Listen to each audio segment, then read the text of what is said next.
চলচ্চিত্র, নাটক বা কোনো অনুষ্ঠানের চটকদার প্রমোশনাল দেখে আমরা অনেক সময় আকৃষ্ট হয়ে মূল অনুষ্ঠানে দেখতে যাই, কিন্তু আমাদের আশা আকাঙ্ক্ষার সাথে মিল না থাকায় বেশিরভাগ সময় আমরা হতাশ হই। বর্তমান সময়ে বিয়ের সিভি অর্থাৎ পাত্র পাত্রীর জীবন বৃত্তান্ত অনেকটা নাটক, সিনেমার প্রমোশনের মতো হয়ে গেছে।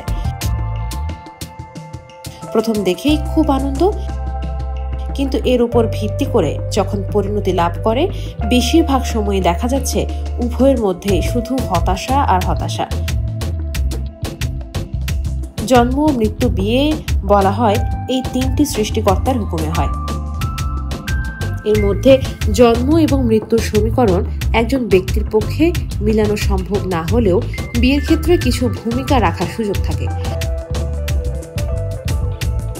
সৃষ্টির প্রথম থেকেই বিয়ের প্রচলন শুরু হয়, যা কিয়ামত পর্যন্ত চলমান থাকবে। আগেকার দিনে বিয়ে হওয়ার পরে শুধু পাত্রপাত্রী একে অপরকে দেখার সুযোগ পেত।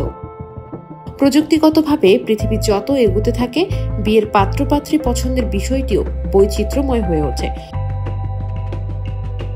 তবে প্রেমের সম্পর্কে জড়িয়ে বিয়ের বিষয়টি ভিন্ন। একথা অতীত, বর্তমান এবং ভবিষ্যৎ সকল কালের জন্য সমভাবে প্রযোজ্য। যখন ইন্টারনেট, ফেসবুক ইত্যাদি সামাজিক যোগাযোগ মাধ্যম ছিল না, তখন পাত্রপাত্রীকে প্রথম ছবি দেখানো হতো। ছবি পছন্দ হলে আত্মীয় স্বজন সম্পর্কে খোঁজ নেওয়া হতো। তা পছন্দ হলে সরাসরি দেখার পর বিয়ের সিদ্ধান্ত নেওয়া হতো। এই প্রক্রিয়াগুলো সাধারণত আত্মীয় স্বজন, পাড়া প্রতিবেশী, বন্ধু বান্ধব অর্থাৎ কাছের মানুষদের করে থাকত। তবে উভয় পক্ষের ভালো মন্দ, সুবিধা অসুবিধা একে অপরকে জানানো সহ যাবতীয় সিদ্ধান্তের ক্ষেত্রে একজন মধ্যস্থতাকারী খুবই গুরুত্বপূর্ণ হয়ে ওঠেন, যাকে আমরা ঘটক বলে জানি। একটা সময় এই ঘটককে অনেক সম্মানের চোখে দেখা হতো। তখনকার ঘটকরাও সামাজিক এবং ধর্মীয় দৃষ্টিকোণ থেকে কাজটি করে আনন্দ পেতেন। কিন্তু এখন প্রতিটি মুহূর্তেই পৃথিবী বদলে যাচ্ছে আমাদের পুরনো ধ্যান ধারণা, আশা আকাঙ্ক্ষা। প্রযুক্তি নির্ভর এই যুগে শিক্ষা, চাকুরি, ব্যবসা বাণিজ্যে নারী পুরুষ সমান তালে এগিয়ে যাচ্ছে, কিন্তু পিছিয়ে যাচ্ছে আমাদের সম্পর্কগুলো। পারিবারিক বন্ধন দিনকে দিন আগলা হয়ে যাচ্ছে। আত্মীয় স্বজনের বাড়িতে আসা যাওয়া একেবারেই নগণ্য হয়ে গেছে। কোনো আত্মীয় স্বজন বেড়াতে আসলে সারাদিন অনলাইনে পড়ে থাকা ছেলেমেয়েরা বেশিরভাগ সময়ই বিরক্ত হয়। তারা শুধু নিরিবিলিতে নিজেদের মতো করে অনলাইনে সময় কাটাতেই স্বাচ্ছন্দ্য বোধ করে। প্রতিবেশীদের ভালো মন্দ দেখার মতো সময় বা মানসিকতা কোনোটাই অবশিষ্ট নেই।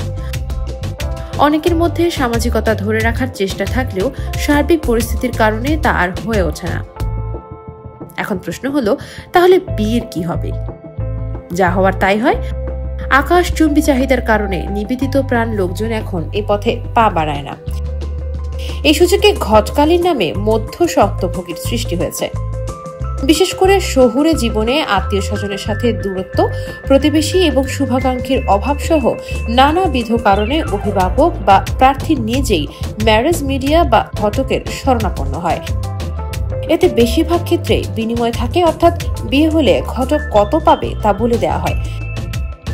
ক্ষেত্র বিশেষে বেশি টাকার প্রস্তাব দেওয়া হয়।